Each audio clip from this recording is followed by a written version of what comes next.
બોટાદ જિલ્લાના બરવાડાના પોક્સકો કેસના આરોપીને નિર્દોષ જાહેર. બરવાડા ખાતે પોક્સકો એક્ટ હેઠળ નોંધાયેલા કેસમાં બોટાદ એડિશનલ સેશન સ્પેશિયલ પોક્સકો કોર્ટે આરોપીને નિર્દોષ જાહેર કર્યો છે.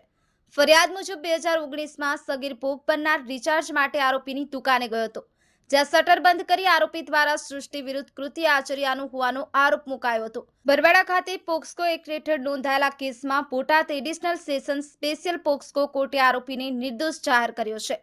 ફરિયાદ મુજબ 2019માં સગીર ભોગ બનનાર રિચાર્જ માટે આરોપીની દુકાને ગયો હતો, જ્યાં શટર બંધ કરી આરોપી દ્વારા સૃષ્ટિ વિરુદ્ધ કૃત્ય આચર્યાનું હોવાનો આરોપ મુકાયો હતો.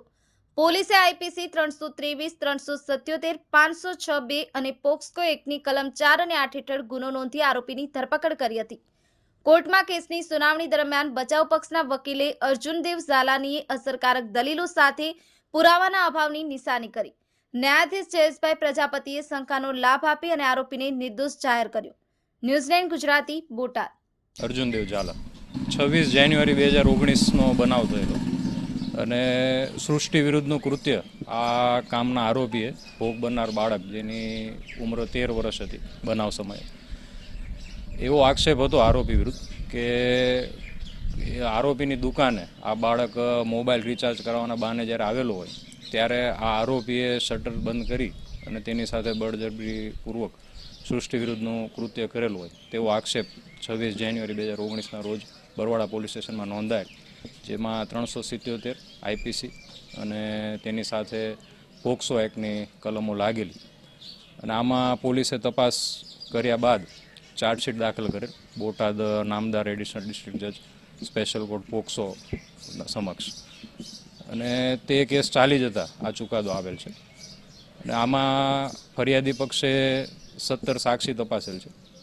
બચાવ પક્ષ દ્વારા 2 સાક્ષી તપાસવામાં આવેલ અને સમગ્ર પુરાવાનું મૂલ્યાંકન કરતાં કોર્ટે ગઈ 19 તારીખે ચુકાદો આપી, જેમાં નિર્દોષ આરોપીને ઠરાવેલ છે.